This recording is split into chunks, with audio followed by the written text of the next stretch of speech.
Part 4.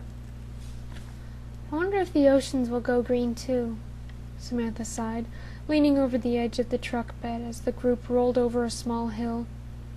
Probably, the doctor replied, sitting next to her in the back with the supplies. The fish on the surface will get it from the air. When they die, their rotting corpses will be eaten by the fish from deeper waters, and so on, until the ocean's floor is as green as the rest of us. There really is no place, then. The girl shook her head, gazing out over the land.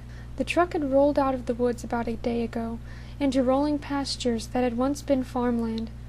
A sharp breeze told them that the coastline was just beyond their horizon, and at first that gave hope to everyone, thinking the oceans might be saved from the plague. But as the doctor had said, the green would eventually filter into the waters. The truck rumbled up the slope of a large and gentle hill, and from the crest Samantha could see that the forest had curved around the fields to come to meet them again. Only now, instead of a sharp tree line, the woods tapered back into a dense old growth. Dotted among the hills and their valleys were stray trees, old oaks and sturdy pines that had wandered away from their fellows. A bit to their right was one such oak, thick and gnarled, with twisted branches, slightly tipped as it clung to the sharp descending slope of the hill. For some reason, it looked wrong. For some reason, it gave Samantha the creeps. For some reason, Chin stopped the truck. "What's the problem?" the doctor asked, leaning his head in the back window. Chin didn't answer. He just set the emergency brake and opened the door. The others followed him out, leaving little Jack in the middle seat of the cab, deeply asleep. "Chin, what is it?" Samantha asked, as they followed the teenager toward the tree. The whole group stopped suddenly as they came upon the trunk, for now they could see around it to the other side. Hanged from a sturdy low branch, the hill falling sharply away from her feet, was a witch. "God!" Mark broke the silence, repulsion full in his voice. Chin took a shaky step forward, moving carefully between the roots, investigating the witch. "She's not green," he observed somberly. "I can see it from here." The owlish man avoided the witch's bulging eyes. "It's paint," Chin explained, reluctantly touching the witch's swollen leg. A smear of green came away on his fingertips, revealing the pink skin of a once healthy person. "Body paint," Mark realized numbly. "My God, it's a costume," Samantha sobbed. Pointed hat, black dress, silvery shoes, and black and white striped socks. A young lady no older than 20 swayed before them in a complete witch costume. Another eerie silence settled over the group, broken by the crunch of leaves as the doctor came forward, pulling a knife from his pocket. There was a wet noise and a gush, and everyone turned away 2 seconds too late.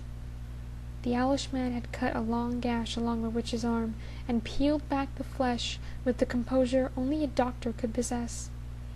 A doctor, or a very morbid and curious mind. The flesh inside was pink and well, the blood still very red. There was nothing naturally green about this girl. "Who would do such a thing?" the doctor asked, shaking his head and stepping away.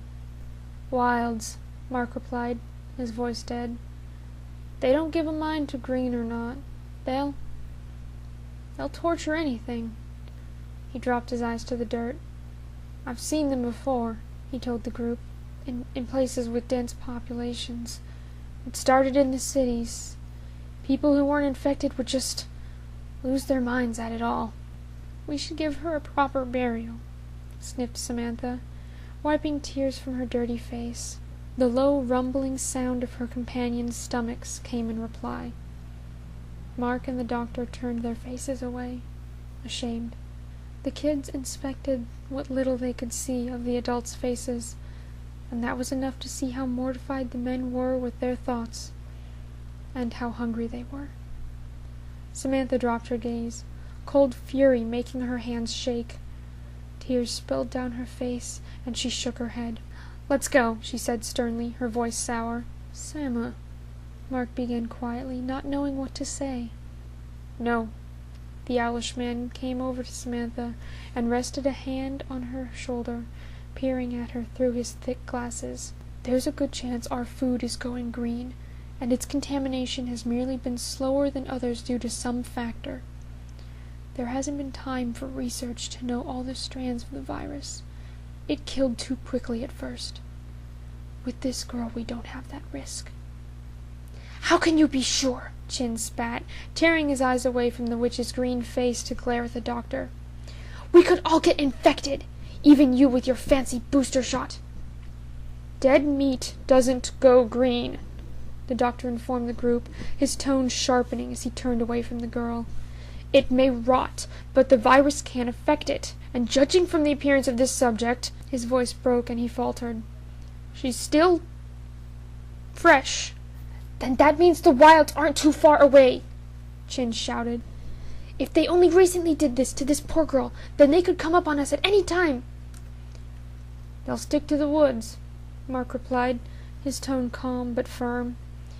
"If we keep to these open hills and post a guard, they won't even come near our campfire." "And what if they smell the smoke?"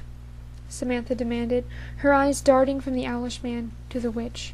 "They wouldn't care," the doctor replied sternly. "They're too mad to care about smoke and fire." Silence blew through the group like a cold wind, cutting them in half. "I'll take Jack away from it all," Samantha said at last, her voice trembling.